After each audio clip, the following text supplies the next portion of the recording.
Hello traders, welcome back to my channel. आज हम एक बहुत ही इम्पॉर्टेंट एस्पेक्ट डिस्कस करेंगे, क्योंकि मेरे सब्सक्राइबर्स जो हैं मुझे हमेशा पूछ रहे थे कि लास्ट कुछ वीक से कि हमें क्या शिपिंग स्टॉक्स में अभी एंटर करना चाहिए या शिपिंग स्टॉक्स में हमें अभी प्रॉफिट बुकिंग करना चाहिए। इन्हीं सारे क्वेश्चंस का आंसर मैं आज इस वीडियो में बताऊंगा। इससे पहले कि मैं शिपिंग स्टॉक्स पे जाऊं, मैं थोड़ा इंडाइसेस के बारे में भी डिस्कस करना चाहूँगा। लास्ट 2 दिनों से इंडाइसेस अगर आप देखें तो एक साइडवेज मूव दे रहा था, एंड आई होप कि कल एक डायरेक्शनल मूव दे। कल सेंसेक्स का एक्सपायरी भी है, या हो सकता है कि कल अगर फ्राइडे को नहीं देता है देन थर्सडे करेक्शन हमें मंडे को एक अच्छा मूव देखने को मिल सकता है। सो आप हम होप करेंगे कि कल हमें कोई अच्छा ट्रेड मिले, बिकॉज लास्ट 2 दिनों से कोई अच्छा ट्रेड नहीं मिल रहा है, डायरेक्शनल ओनली स्कैल्पिंग हो पा रहा है। तो चलिए आज का वीडियो शुरू करते हैं। तो पहला स्टॉक जो हम शिपिंग, जो बिल्डिंग या फिर शिपिंग से रिलेटेड है, वो है garden rich shipping and engineering, GRSE जिसको बोला जाता है। आए दिनों में बहुत न्यूज़ में आपने सुना होगा कि GRSE। एंड मैं आपको एक रिटेल ट्रेडर का स्वभाव बता देता हूँ। रिटेल ट्रेडर को मार्केट से कुछ डेटा नहीं मिलता है, उसको न्यूज़ से डेटा मिलता है। जो नोवाइसिस रिटेल ट्रेडर है, मैं सबकी बातें नहीं कर रहा हूँ, बहुत ही मंझे हुए खिलाड़ी भी हैं जो रिटेलर्स हैं और वो अच्छा प्रॉफिट भी कमा रहे हैं। बट मैं नोवाइस रिटेलर की बात कर रहा हूँ जो नए नए मार्केट में आए हैं। तो वो बेसिकली न्यूज़ बेस्ड ट्रेडिंग करते हैं। एंड एक एस्पेक्ट है न्यूज़ का कि आपको न्यूज़ हमेशा से ही एंड में फीड किया जाएगा। ये आपको कभी स्टार्ट में फीड नहीं किया जाएगा, हमेशा एंड में फीड किया जाएगा, बिकॉज यहाँ पे प्रॉफिट बुकिंग करना है बड़े लोगों को। एक अच्छा प्रॉफिट निकालने के बाद वो न्यूज़ में आ जाता है स्टॉक्स, और वहीं फंसते हैं जो नोवाइस रिटेलर होते हैं। तो चलिए देखते हैं GRSE में कैसा मूव था। GRSE का जो मूव था वो बिगिन हुआ, ये है 2022 में। 2022 में इसने मूव शुरू किया था। ये एक सप्लाई जोन था इसका। इस जोन से एक बार ब्रेकआउट करने की कोशिश किया, बट सस्टेन नहीं किया एंड वापस फिर से जोन में आ गया। तो नज़र में रखने वाली बात यह है, आपको कहीं भी अगर ऐसे वाले कैंडल मिलते हैं, बड़े कैंडल की जो ब्रेकआउट कर रहे हैं, आप इमीडिएटली कभी भी ट्रेड में मत घुसिए, क्योंकि फंसने के ज़्यादा चांसेस रहते हैं। ये एक मंथली कैंडल कितना बड़ा है एंड उसके ऊपर कोई फॉलोअप नहीं रहा। अगर भी एंट्री आपको लेना है तो हमेशा फॉलोअप पर लेना है। सो अगर आप इसको देखें तो ये एक फेल्ड ब्रेकआउट था, एंड उसके बाद उसने वही सेम ट्रेंड लाइन को टेस्ट किया, रिटेस्ट किया एंड फिर से ब्रेकआउट दिया। एंड आप देखिए, जिसने पेशेंटली वेट किया था इसके लिए, उसको एक अच्छा ट्रेड यहाँ पे एंट्री मिला होगा अराउंड 250/260 के आसपास इसको एंट्री मिला होगा। एंड वो देखिए आराम से बैठे हैं। ये first wave, second wave, and ये एक, मुझे जो लगता है ये है क्लाइमैक्स मूव।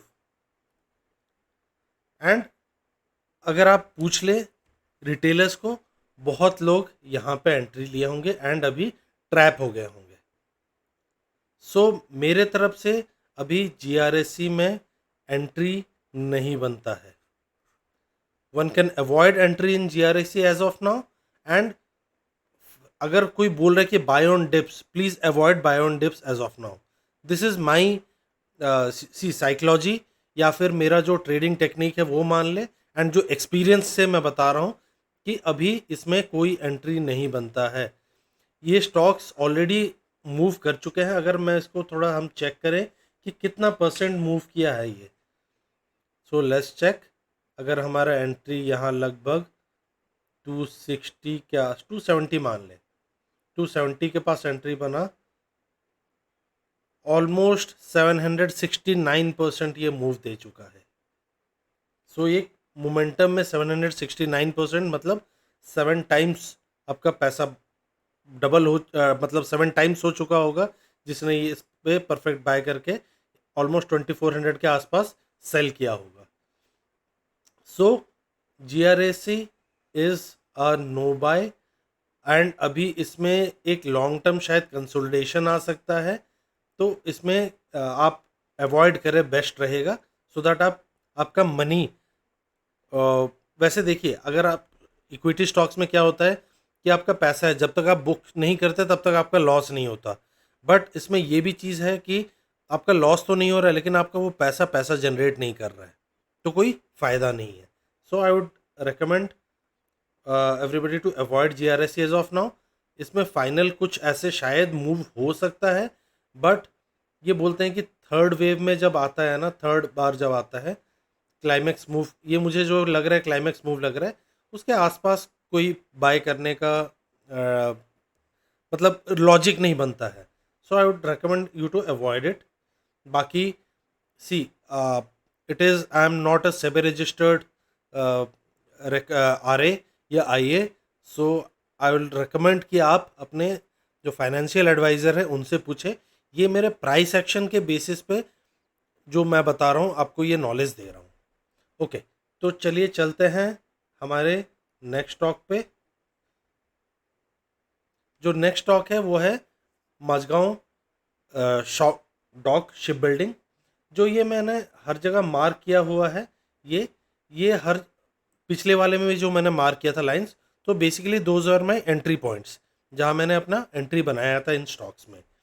अगर आप देखें एक्चुअल, लेकिन इसका अगर मझगांव का एंट्री लगभग सेम टाइम, जिस टाइम आपका GRSC का एंट्री बन रहा था, सेम टाइम मझगांव का भी एंट्री बन रहा था, but I miss this entry, I don't know why. मैंने ये बना के तो रखा था, एनालाइज करके रखा था, but somehow miss the entry, but no issues. बहुत स्टॉक्स एंड बहुत अपॉर्चुनिटी मिलता है मार्केट में। एंड उसके बाद देखिए ये एक फ्लैग एंड पूल पैटर्न बना के फिर से ब्रेकआउट दिया, एंड फिर से उसने एक, so this is first wave, this is second, and अभी ये मेरे हिसाब से क्लाइमैक्स मूव या फिर थर्ड वेव में है। सो मझगांव भी मेरे लिए अभी नो बाय है, because of the same reasons, क्यों आप यहाँ फंस सकते हैं। हो सकता है कि यहाँ से एक छोटा सा मूव आ जाए, बट जो रिस्क टू रिवॉर्ड पे जिस पे हम काम करते हैं, तो वो इधर नहीं है अच्छा। सो इसीलिए मैं रेकमेंड करूँगा कि इसको भी आप अवॉइड करें। तो चलिए अब चलते हैं नेक्स्ट पे। नेक्स्ट है कोचिंग शिपयार्ड। सो ये भी अगर देखिए ऑलमोस्ट उसी सेम टाइम पे ही इसने भी, नहीं, इसने दिया था ब्रेकआउट 2022 में, हाउएवर वो सस्टेन नहीं किया, एंड उसका जो ब्रेकआउट आया ये वाला था, इसके ऊपर 370 के ऊपर इसका एंट्री बन रहा था, एंड अगर इसको देखें तो ये एक सिंगल साइडेड मूव दे चुका है। बट इसमें अगर आप देखें तो कोई कंसोलिडेशन, बस छोटा छोटा कंसोलिडेशन हुआ है, यहाँ हुआ है, यहाँ हुआ है, एंड ये एक मेजर मूव दिया। उसके बाद ये वाला पैटर्न क्या होता है आप मेरे को बताइएगा। टॉप पे जब अगर ऐसा कोई कैंडल बनता है तो उसको हम क्या बोलते हैं, एंड क्या ये पॉजिटिव होता है या नेगेटिव होता है, ये कमेंट में आप मुझे बताइएगा। सो अगर मैं इसको एनालाइज करूं तो कोचिन शिपयार्ड भी मेरे लिए अभी एक नो एंट्री सिचुएशन में है।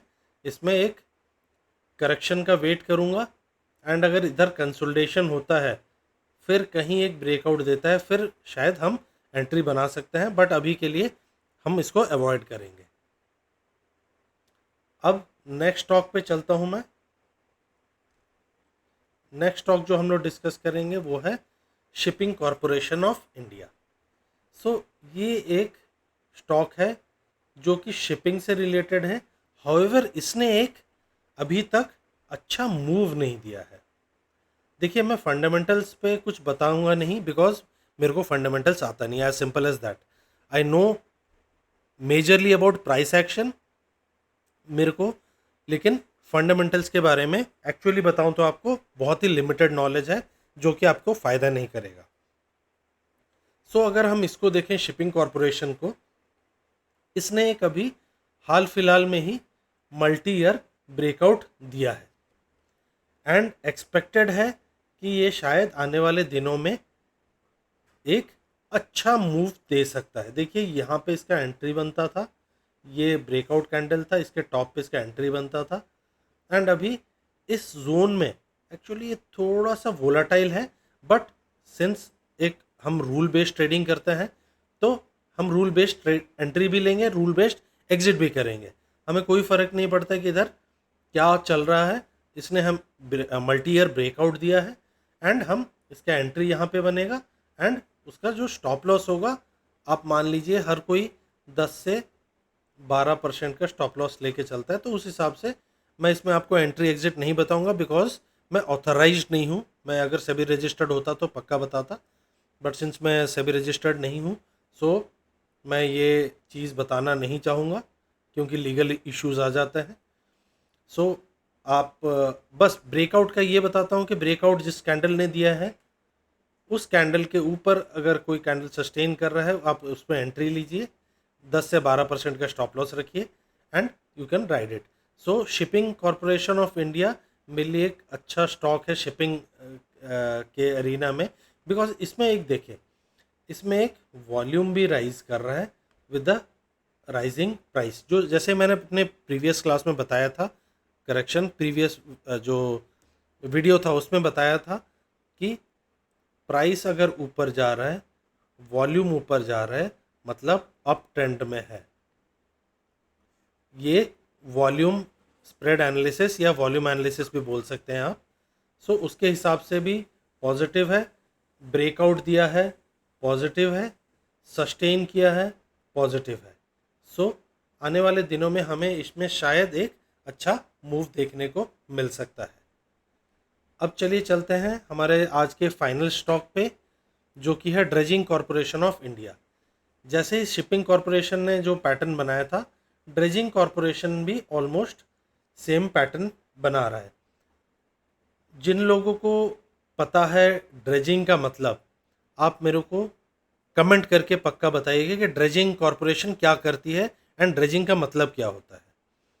सो अगर इसको देखिए आप, ये एक multi year all time high जो है मल्टी ईयर ब्रेकआउट देने का कोशिश किया था, हाउएवर इसने सस्टेन नहीं किया एंड मैं एक्सपेक्ट कर रहा हूँ कि आने वाले दिनों में शायद ये एक ऐसे इधर मूवमेंट ऊपर फिर दिखा सकता है। सो हम वेट करेंगे कि एक कैंडल क्लोजिंग दे अबव 1354 के ऊपर क्लोजिंग दे एंड उसके ऊपर अगर मंथली क्लोजिंग देता है एंड उसके ऊपर ही फिर हम अपना एंट्री बनाएंगे, बिकॉज वो जो भी कैंडल होगा ब्रेकआउट कैंडल वही बताएगा कि हम वो ऊपर जाएगा कि नहीं जाएगा। So dredging corporation of India and SCI, ये दोनों ही जो स्टॉक्स हैं शिपिंग के, इन दोनों में अभी मुझे लग रहा है पॉजिटिव मूवमेंट आ सकता है। बाकियों में भी पॉजिटिव आ सकता है, बट बाकियों में क्या है कि रिस्क टू रिवॉर्ड रेशियो जो है फेवरेबल नहीं है। जो लोग होल्ड कर रहे हैं ऑलरेडी वो स्टॉक्स, वो अपना स्टॉप लॉस के साथ प्ले कर सकते हैं या अपना फुल को भी बुक कर सकते हैं, बट जिन्होंने 700-800% बना लिया है एक स्टॉक में, आई डोंट थिंक कि वो ज़्यादा देर उसको होल्ड करना चाहेंगे, क्योंकि मोमेंटम में जितना मिल गया है। बाकी पैसा रोटेट होना चाहिए, नए स्टॉक्स जो सेटअप हो रहे हैं उनमें इन्वेस्ट करना चाहिए। सो दोस्तों, ये था आज का वीडियो। आई होप बहुत सारे लोगों का डाउट था कि शिपिंग स्टॉक्स का क्या करें, मैं सबका डाउट क्लियर कर पाया हूँगा एंड ये सबको एक प्राइस सेक्शन के नज़रिए से भी कुछ मैंने एजुकेशनल चीज़ें भी दी हैं। आई होप वो भी आपको समझ में आया। तो अगर मेरा वीडियो आपको अच्छा लगा तो please like, share and subscribe. Thank you. जय हिंद।